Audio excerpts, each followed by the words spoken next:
Hello everyone, this is Saloni. Today we are going to start new chapter of class 9th mathematics, chapter number 4, linear equation in two variable. First इसका introduction पढ़ने वाले हैं हम और उसकी exercise number 4.1. Introduction part पढ़ेंगे. Chapter का जो नाम है उसी की हर एक टर्म को पहले हम समझेंगे. फर्स्ट है लीनियर. लीनियर क्या होता है? यह हमने पॉलिनोमियल्स वाले चैप्टर में पढ़ा था कि लीनियर जिसकी डिग्री 1 हो, लीनियर जिसकी डिग्री 1 हो, जिस एक्सप्रेशन में डिग्री 1 हो वो क्या होगा? लीनियर.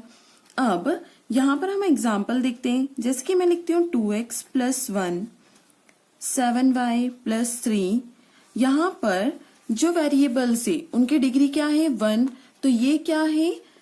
लीनियर. अब आगे देखते हैं इक्वेशन क्या होता है.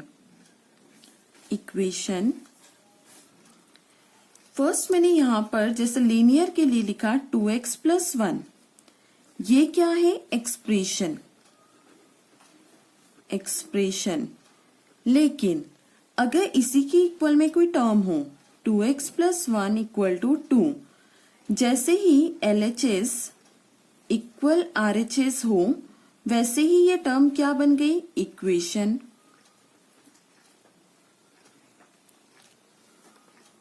आगे बढ़ते हैं. अब यहां पर चैप्टर में दिया था linear equation in two variables. अब हम समझते हैं वेरिएबल्स क्या होता है. जितने भी अल्फाबेट्स होते हैं, फॉर एग्जाम्पल ABC है ना, MN या फिर XYZ, जितने भी अल्फाबेट्स होते हैं वो सारे क्या होते हैं? वेरिएबल्स. और इसकी जो टर्म होती है वो फिक्स्ड नहीं होती, चेंज होती रहती है. इसलिए इसे वेरिएबल्स कहा जाता है. अब आता है टू वेरिएबल्स को समझते हैं. तो टू वेरिएबल्स के पहले प्रीवियस क्लास में हमने पढ़ा था in one variable. In one variable. One variable में जो फॉर्म होता है वो होता है ax² + bx + c = 0. जैसे कि 2x² + 4x + 1 = 0. यहाँ पर वेरिएबल्स जो है वो सिंगल है, इसलिए ये क्या है? Linear equation in one variable. अब हम देखते हैं linear equation in two variable क्या होता है. इन टू वेरिएबल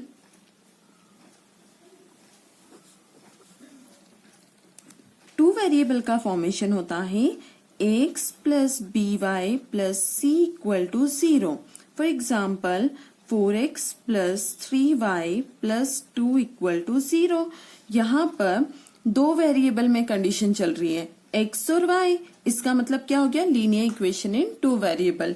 और इसी से हम चैप्टर को सॉल्व करने वाले हैं आगे. अब इस चैप्टर में हम देखेंगे कि find the value of ABC. यहाँ पर ABC की वैल्यू अगर हमें फाइंड करना है तो हम क्या करेंगे? A = x का कोफिशिएंट 4, B का जाएगी y का कोफिशिएंट 3 और C 2 constant term. Class 9 chapter 4 linear equation in two variable का exercise number 4.1. Question number first है the cost of notebook is twice the cost of a pen. Write a linear equation in two variables to represent this statement. Cost of notebook जो है वो twice है cost of a pen के, और इसकी हमें linear equation बनाना है two variables में. सॉल्व करते हैं. Let the cost of notebook be ₹X and the cost of a pen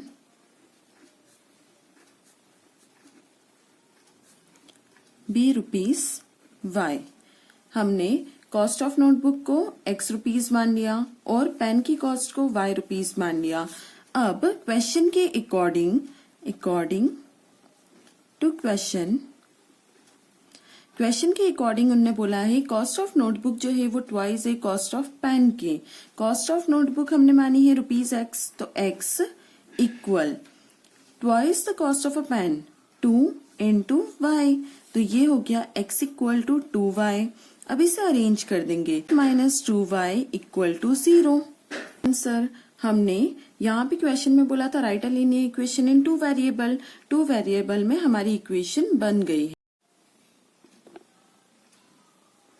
question number second है express the following linear equation in the form ax plus by plus c equal to 0 and indicate the values of a b c। पहले हमें express करना है ax plus by plus c equal to 0 में और indicate करना है a b c की values. अब यहाँ पे हमारे पास फर्स्ट है 2x plus 3y equal to 9.35। अब यहाँ पे 9.35 को हम इधर ले आते हैं लेफ्ट में, तो ये हो जाएगा 2x प्लस 3y माइनस 9.35 और 5 के ऊपर बार इक्वल टू 0। ये अब इस फॉर्म में हो चुका है x plus b y plus c equal to 0। अब इंडिकेट करनी है values a b c। a x का कोफिशिएंट होता है तो a equal to 2, b y का कोफिशिएंट होता है b इक्वल टू 3 और c constant term c equal to minus 9.35। Answer next है x minus y by 5 minus 10 equal to 0। अब ये ऑलरेडी इस टर्म में ax plus b y plus c equal to 0, इसे हमें चेंज कुछ भी नहीं करना है, डायरेक्ट वैल्यूज इंडिकेट करेंगे। a इक्वल x का कोफिशिएंट 1, b का कोफिशिएंट माइनस 1/5, c का टर्म कांस्टेंट टर्म होती है माइनस 10। क्वेश्चन सेकंड का थर्ड है minus 2x plus 3y equal to 6। Arrange करेंगे माइनस 2x प्लस 3y, 6 इस साइड आएगा पॉजिटिव का, नेगेटिव हो जाएगा इक्वल टू 0। वैल्यूज a का x का कोफिशिएंट माइनस 2, b की वैल्यू y का कोफिशिएंट 3 और c की वैल्यू माइनस 6। फोर्थ है x equal to 3y, x minus 3y equal to 0 लिखेंगे। अब यहाँ पर a x का कोफिशिएंट होता है 1, b y का कोफिशिएंट माइनस 3। अब यहाँ पे कांस्टेंट टर्म नहीं है तो c क्या हो गया 0। फिफ्थ है 2x equal to minus 5y।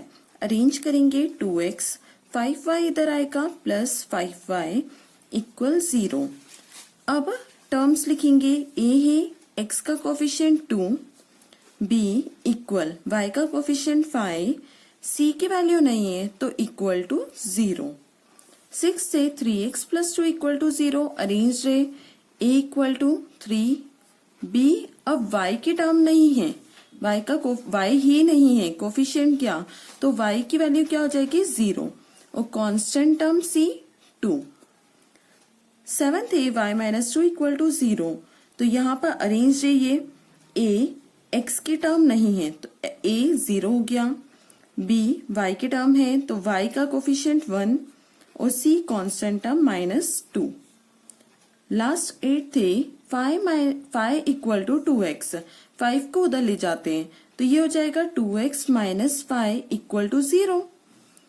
a equal x का कोफिशिएंट 2, b इक्वल y नहीं है तो 0, c कांस्टेंट टर्म माइनस 5।